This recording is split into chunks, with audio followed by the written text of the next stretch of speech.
The Epistle of Paul the Apostle to the Romans, chapter 3. What advantage then hath the Jew? Or what profit is there of circumcision?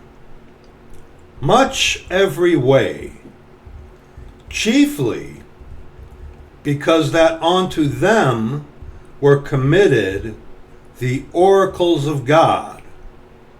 For what if some did not believe?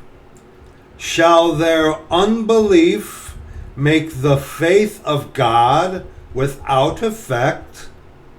God forbid. Yea, let God be true, but every man a liar, as it is written, that thou mightest be justified in thy sayings, and mightest overcome when thou art judged.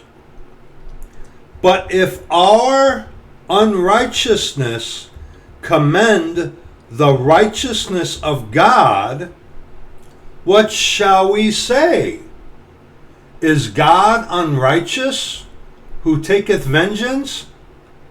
I speak as a man. God forbid! For then how shall God judge the world?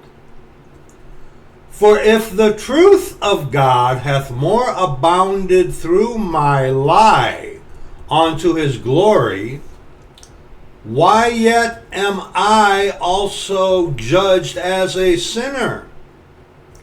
And not rather, as we be slanderously reported, and as some affirm that we say, let us do evil that good may come, whose damnation is just. What then? Are we better than they? No, in no wise. For we have before proved, both Jews and Gentiles, that they are all under sin. As it is written, there is none righteous, no, not one. There is none that understandeth. There is none that seeketh after God. They are all gone out of the way. They are together become unprofitable. There is none that doeth good, no, not one.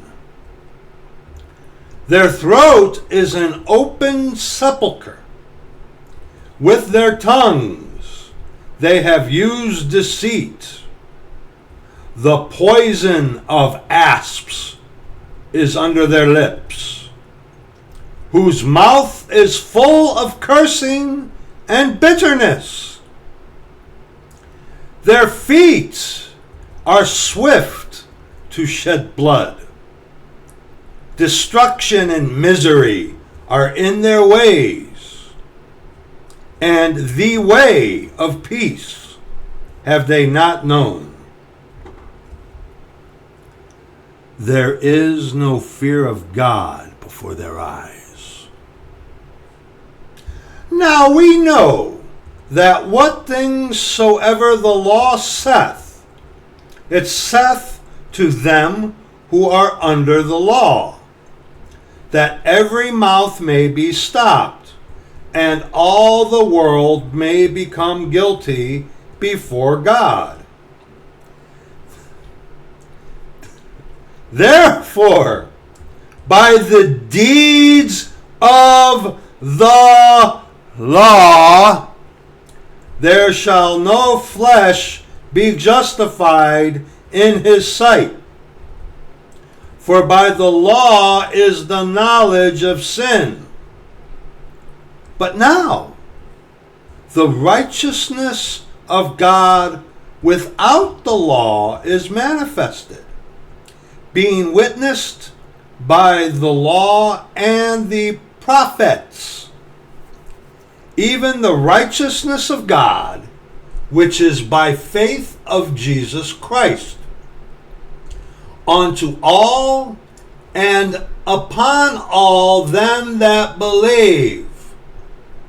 For there is no difference, for all have sinned and come short of the glory of God, being justified freely by his grace through the redemption that is in Christ Jesus, whom God hath set forth to be a propitiation through faith in his blood, to declare his righteousness for the remission of sins that are past through the forbearance of God. To declare, I say, at this time, his righteousness, that he might be just, and the justifier of him which believeth in Jesus. Where is boasting then? It is excluded. By what law? Of works? Nay, but by the law of faith. Therefore we conclude that a man is justified by faith without the deeds of the law. Is he the God of the Jews only? Is he not also of the Gentiles? Yes, of the Gentiles also. Seeing it is one God which shall justify the circumcision by faith, and uncircumcision through faith. Do we then make void the law through faith?